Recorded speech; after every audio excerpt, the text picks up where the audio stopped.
Doctor Manmohan Singh 10 साल प्रधानमंत्री रहे, ये ब्रिज पूरा नहीं हुआ। आसाम की जनता ने मोदी जी पर विश्वास किया, ये ब्रिज 4 साल में पूरा करने का काम नरेंद्र मोदी जी ने किया। दशकों तक कांग्रेस ने आंख मूंद कर रखी। परिणाम ये आया कि आसाम के डेमोग्राफी, जनसांख्यिकी पूरी बदल गई। इसको रिवर्स करने का काम भारतीय जनता पार्टी की सरकार ही बनी। मोदी जी ने 15 अगस्त 2025 को high power demography changing mission की घोषणा की है, जो देश भर में डेमोग्राफिक चेंज अकुदरती तरीके से, अननेचुरल तरीके से हो रहा है, इसका अभ्यास भी करेगा, उपाय भी सुझाएगा। और मित्रों, मैं आसाम सरकार को, हमारे दोनों, एक पूर्व मुख्यमंत्री और हेमंत जी बैठे हैं, सर्वानंद जी और हेमंत जी को बधाई देना चाहता हूं कि 1,26,000 एकड़ भूमि घुसपैठियों से मुक्त कराने का काम उन्होंने किया है। 1,26,000 एकड़ भूमि घुसपैठियां मुक्त कराई है। मित्रों, नरेंद्र मोदी सरकार ने आसाम के विकास के लिए कोई कमी नहीं छोड़ी। मैं आज कांग्रेस के नेताओं को एक आह्वान, चैलेंज देकर जाता हूं कि 10 साल आपकी सरकार थी, आसाम के ही सांसद देश के प्रधानमंत्री थे 2004 से 14 तक। अब बताइए आपने आसाम के लिए क्या किया, क्या दिया आसाम को? वो नहीं बताते हैं, मगर भाइयों बहनों, मैं बताता हूं। आसाम के लिए उन्होंने 1,28,000 करोड़ दिया, 1,28,000 करोड़ रुपीस। और मोदी जी ने 10 साल में 5,85,000 करोड़ रुपया दिया है, 5,85,000 करोड़ रुपया।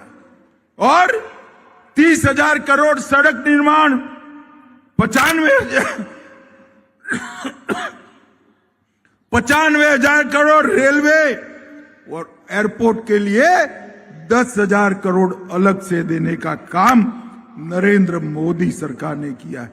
ये बताता है कि हमने कितना बड़ा आसाम के डेवलपमेंट पर हमने काम किया है। भाइयों बहनों, नरेंद्र मोदी सरकार आदिवासियों के कल्याण के लिए समर्पित। आसाम के अंदर बहुत बड़ी संख्या में जनजातियों के भाई बहन हमारे रहते हैं। आज तक, आजादी से आज तक 55 साल तक कांग्रेस सत्ता में रही, कभी किसी भी आदिवासी ट्राइबल को देश का राष्ट्रपति नहीं बनाया। नरेंद्र मोदी जी ने ट्राइबल गरीब बहन द्रौपदी मुर्मू को महामहिम द्रौपदी मुर्मू बनाने का काम, और पूरे देश के ट्राइबलों का सम्मान। अटल जी ने जनजाति आयोग और जनजाति मंत्रालय का गठन किया। मोदी जी ने 15 नवंबर को आदिवासी गौरव दिवस घोषित किया। देश भर में 200 करोड़ के बजट से ट्राइबल म्यूजियम बनाए, और कांग्रेस ने इस देश के आदिवासियों को, ट्राइबल्स को इतना अन्याय किया था, मैं बताता हूं।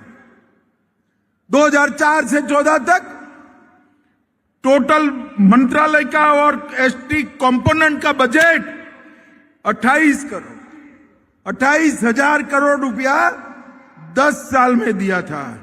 और मोदी जी का अंतिम बजट जो आया वो 28,000 करोड़ से बढ़कर 1,35,000 करोड़ ट्राइबल विकास के लिए दिया है। ये दोनों के बीच में जो अंतर है उसको बताता है। इसके अलावे डिस्ट्रिक्ट मिनरल फाउंडेशन बनाया, 1 लाख करोड़ रुपया अब तक 10 साल में एकत्रित हुआ है। और एकलव्य रेसिडेंशियल स्कूल का बजट भी 25 गुना बढ़ाने का काम नरेंद्र मोदी जी ने किया है। भाइयों बहनों, आज यहां पर लाखों की संख्या में मिसिंग युवा भाई बहन आए हैं। आपका ये उत्साह, आपका ये उत्सव पूरे देश के लिए एक उदाहरण बन के रह जाएगा। मैं सभी मिसिंग भाइयों बहनों का आज के दिन पर बहुत बहुत अभिवादन करना चाहता हूं, धन्यवाद करना चाहता हूं। भाइयों बहनों, आने वाले दिनों में फिर से असम में चुनाव आना है। 10 साल से आपने कमल के निशान और नरेंद्र मोदी जी पर, भारतीय जनता पार्टी पर भरोसा किया है। मैं आपको फिर से अपील करना चाहता हूं कि हम हेमंत विश्व शर्मा के नेतृत्व में इस चुनाव के मैदान में आएंगे। मिसिंग समाज का आशीर्वाद भारतीय जनता पार्टी और कमल को मिले, ऐसा मेरा आप सभी को विनम्र निवेदन है। जरा जोर से बताएं मिसिंग युवा, कमल फूल पर बटन दबाएंगे? अरे जोर से बोलिए, जरा दबाएंगे? भाजपा सरकार बनाएंगे? नरेंद्र मोदी जी के हाथ मजबूत करेंगे? तो मेरे साथ दोनों हाथ उठाओ, उठाइए दोनों हाथ। रोड पर खड़े वो भी उठाए जरा अंत तक, जरा जोर से हाथ उठाइए। भाजपा सरकार बनाने के संकल्प की मुट्ठी बींचिए और प्रचंड आवाज से बोलिए, भारत माता की वंदे वंदे वंदे। फिर से एक बार आप लोगों का बहुत बहुत धन्यवाद। माननीय अमित शाह जिंदाबाद, माननीय अमित शाह जिंदाबाद, माननीय अमित शाह जिंदाबाद, माननीय अमित शाह जिंदाबाद। मिशन